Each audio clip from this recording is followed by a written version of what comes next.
Salam, peace be upon you. My name is Muhammad Layak Siddiqui, the father of holophase.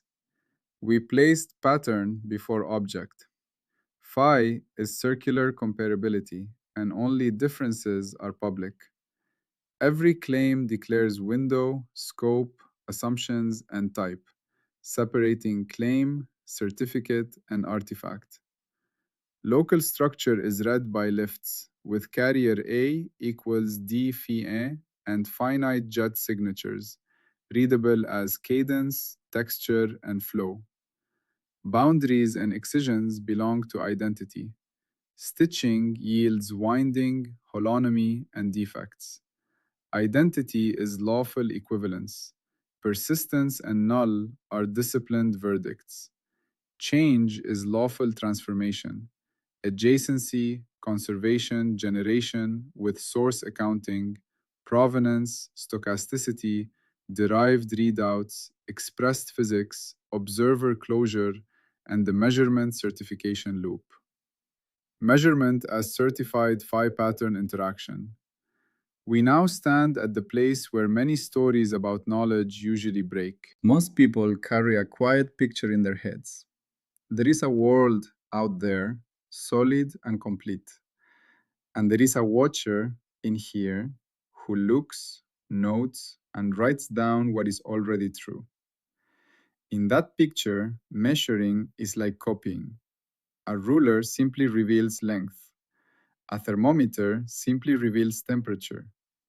A detector simply reveals what is passing through it. The observer is imagined as clean, and the world is imagined as untouched. But we have already earned the right to refuse that picture. We have already said observers are patterns, not ghosts. Windows are finite, not divine. Claims are not mere sentences, they are certified packages with declared scope and method. And our last part installed a loop. Measurement makes traces and windows. Certification makes those traces public and usable. And those public results reshape how we measure next time. If that loop is real, then measurement cannot be passive copying. It must be an event inside the world, because the loop is inside the world. So in this part, we speak plainly. Measurement is lawful coupling between pattern systems that produces a structured trace. Not passive looking, not a magical bridge from mind to matter, not a raw access to a thing in itself. Measurement is interaction, and interaction leaves evidence. The simplest way to feel it: the thermometer is not outside the heat. We take a thermometer and place it in a cup of tea. If the thermometer were a pure spectator, it could read the tea without touching it. But it cannot. It must couple. The glass must meet the liquid. Heat must flow. The thermometer must change so the tea can be read. The red line rises because the thermometer's internal pattern has been transformed by contact. That rising red line is not a comment about the tea. It is a new pattern in the world, a trace produced by coupling. We can say it with our own language. Observed pattern plus measuring pattern plus declared coupling, trace. If the coupling is different, the trace is different. If the thermometer is colder, the tea cools slightly. If the thermometer is huge, it changes the tea more. If the thermometer is broken, the trace lies. This is not philosophy. This is how measuring works on the kitchen table. So the first correction is simple. Measuring always costs contact, and contact always produces change. 2. The footprint. Measurement begins as trace making, not knowing. Now we zoom to an even more everyday image. A footprint in wet sand. A foot presses. Sand yields. A shape remains. Later we can read, someone passed here, and we can even infer size and direction. Was there an external spectator hovering above the beach? No. The beach is the recording medium. The foot is the source. The coupling is pressure and deformation. The trace is the footprint. This is measurement at its root. Pattern meets pattern, and the meeting leaves a persistent difference. We can feel the same idea in many places. A wax seal pressed into warm wax, a key leaving a scratch in soft metal, a child's handprint in wet paint, a bruised apple where it hit the floor. In all cases, measurement is a word we give to interactions that leave readable traces. Later, a mind may interpret the trace, but the trace itself is physical pattern structure. Without the trace, there is nothing public to certify. So we will not begin measurement with consciousness. We begin it with coupling and trace. Measurement is joint constraint. The result belongs to both sides. Here is the deepest, simple idea in this part. A measurement result is jointly constrained by the observed system and the measuring system under a declared setup.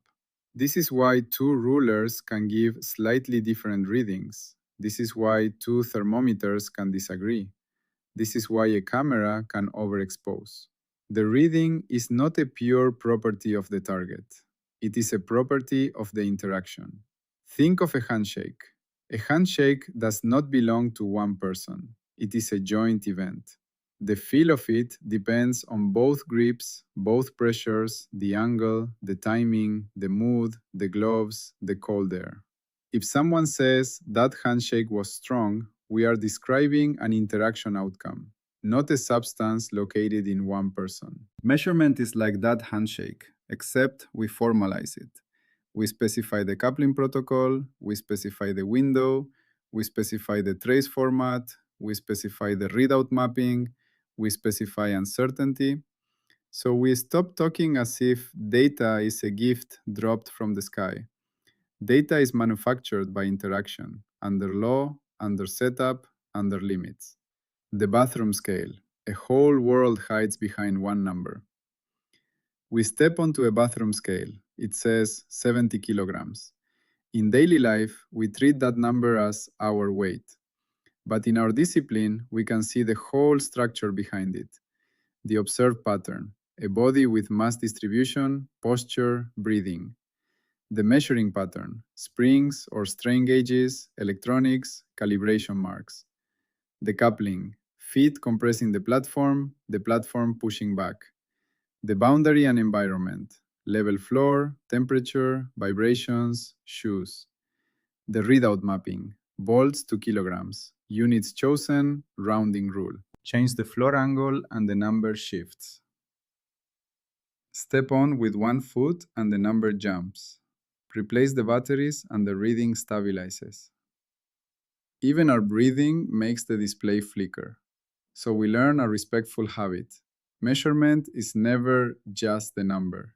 It is the number plus the declared setup that made it. That habit is not fussiness. It is how we keep claims public. Without setup, the trace is an orphan. With setup, the trace becomes evidence.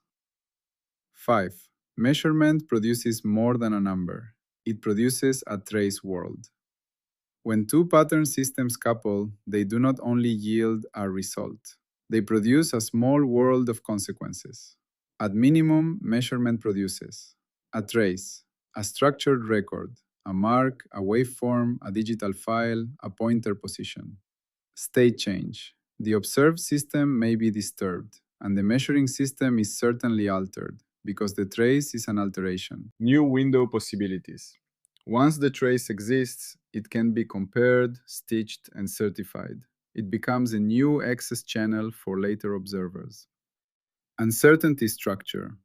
Every trace has resolution and noise. Those are part of what the trace means.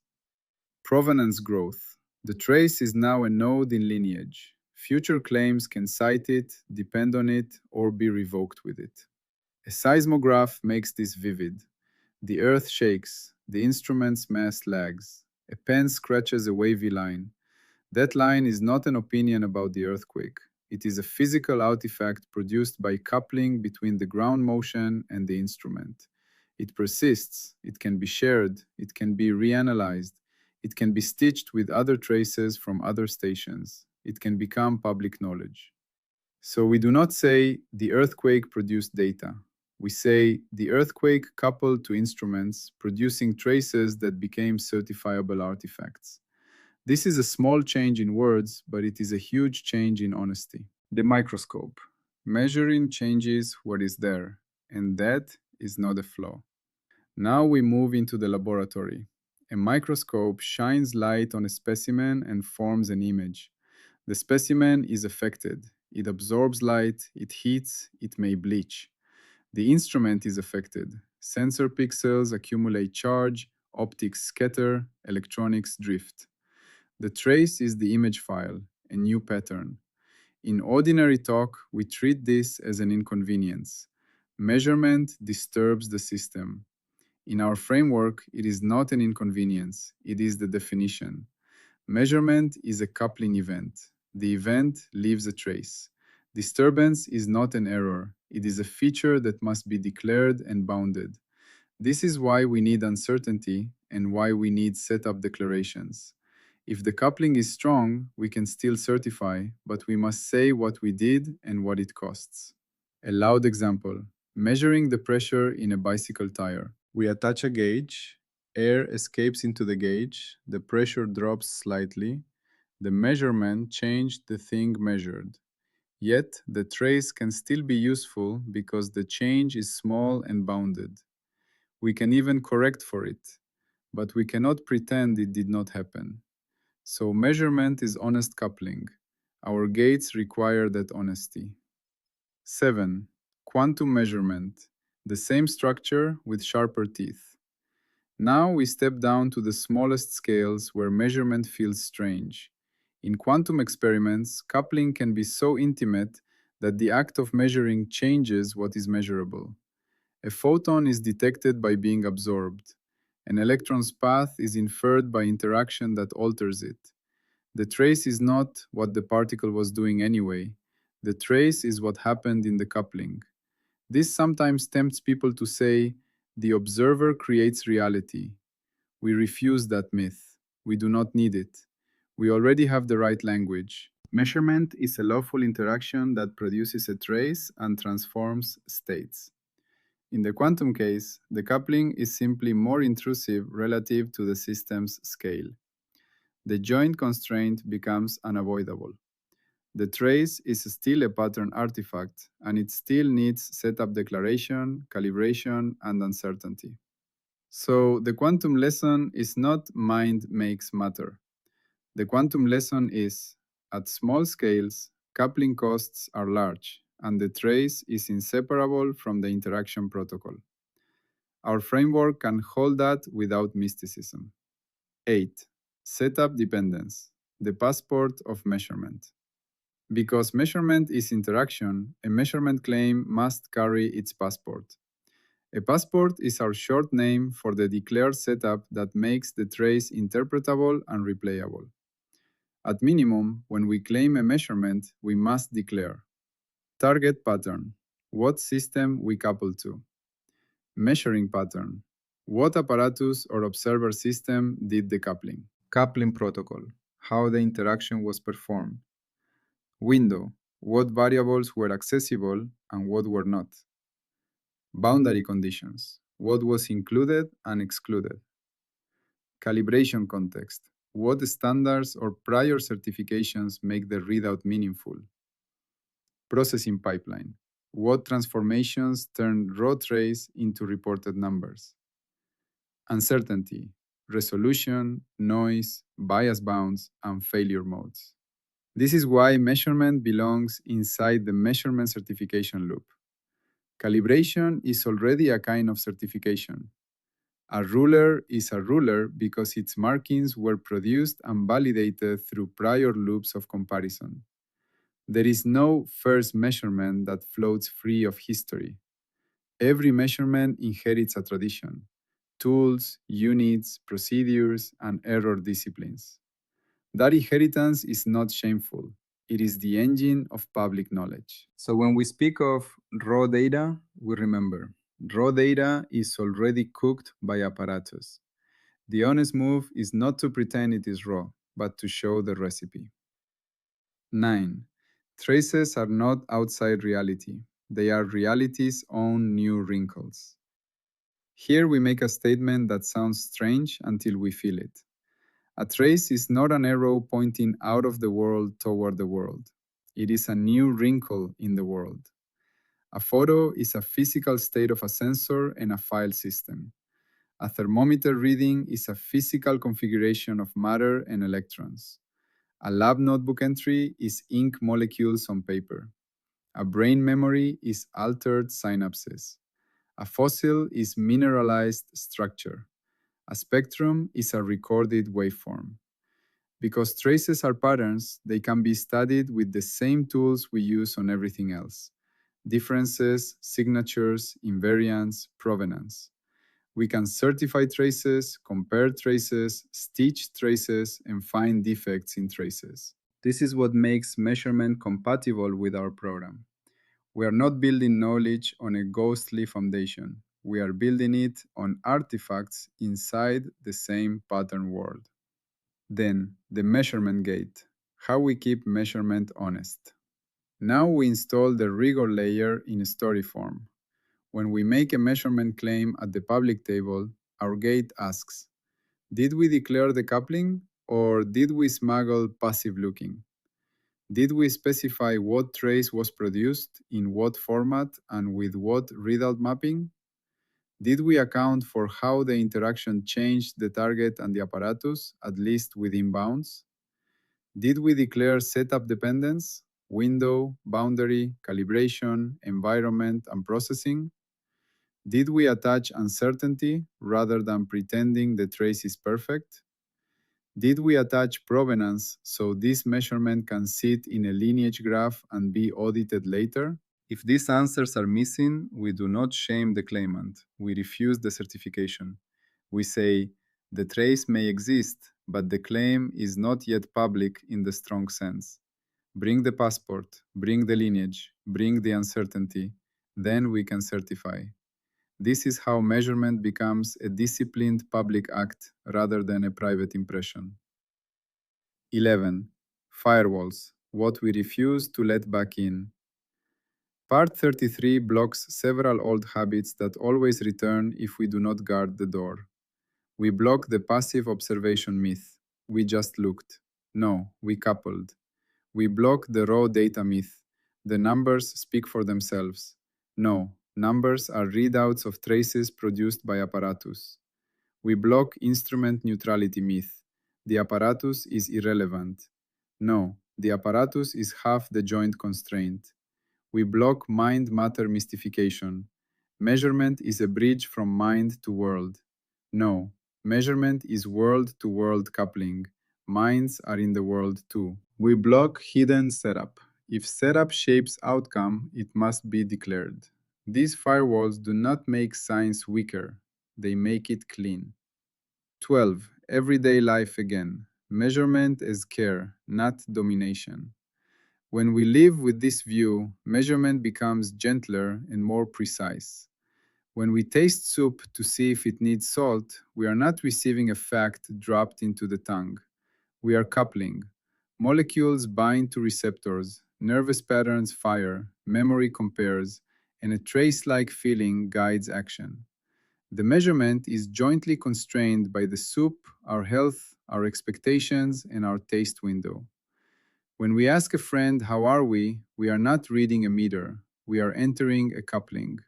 Tone, posture, words, and silence become traces, and the interaction itself changes both sides. If we ask harshly, we get a different trace than if we ask gently. Setup dependence is human too. So this part is not only physics, it is a discipline of honesty about how we know anything. Across scales, the universe measures itself. Now we take the broad view and see measurement everywhere. At cosmic scales, starlight passing through gas clouds leaves absorption lines. The cloud measures the light by coupling to it, and the light records the cloud by carrying a trace. Later, we read that trace with our instruments, but the trace was already written in the universe long before our labs existed. At geological scales, layers of sediment record floods. The river coupled to the land and left a trace. Later, we read it. At biological scales, immune systems record exposures.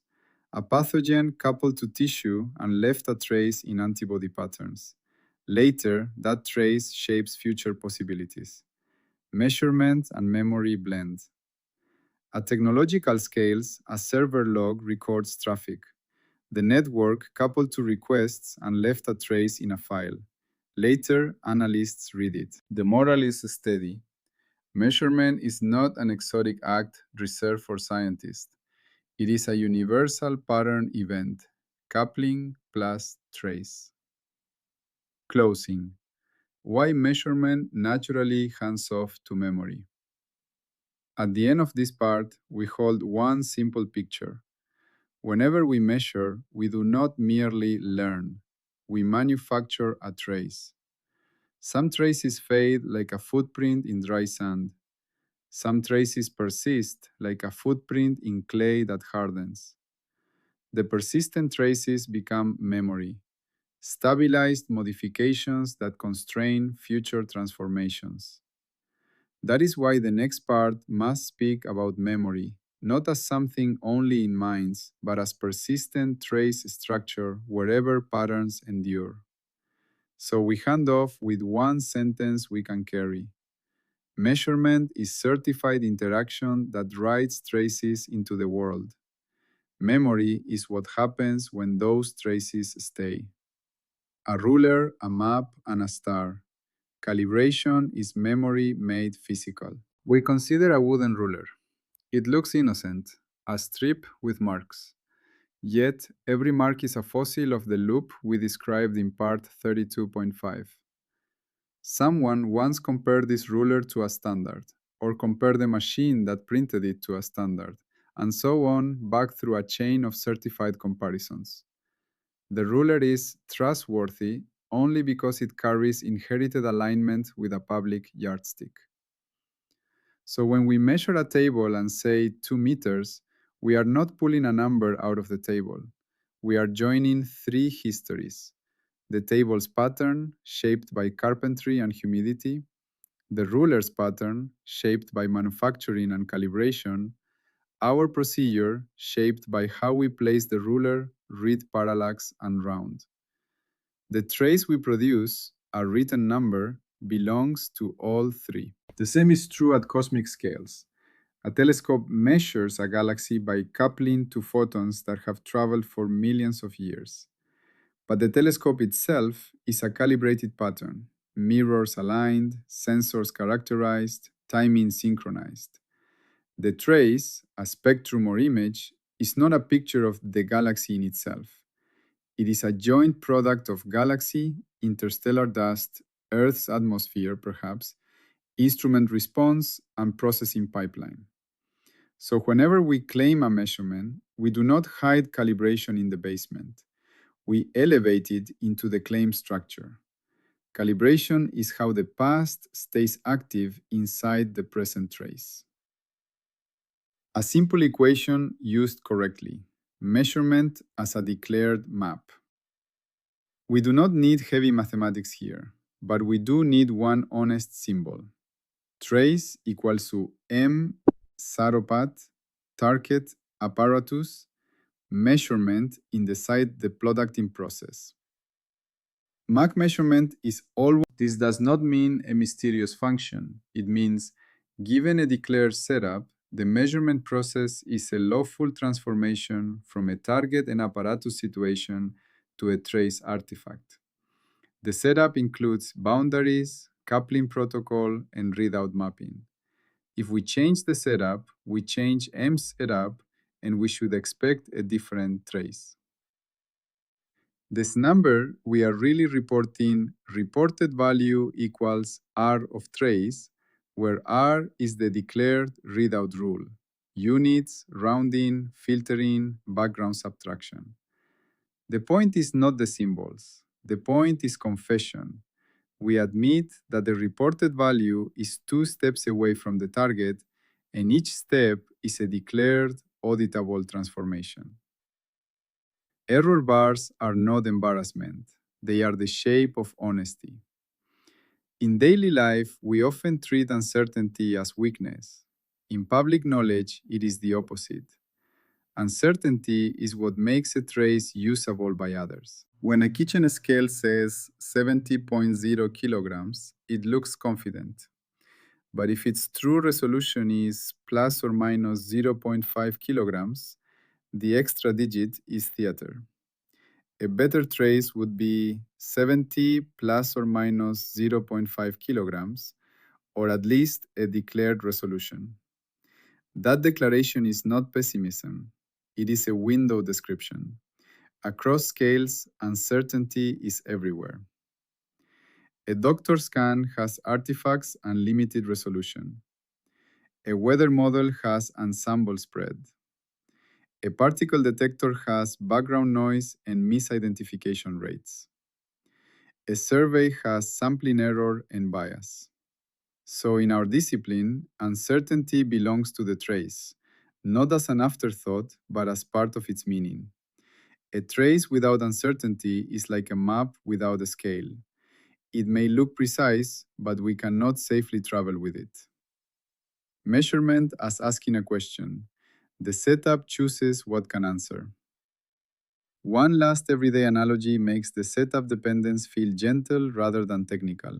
When we ask a person a question, the question shapes the answer. If we ask, "Are we okay?"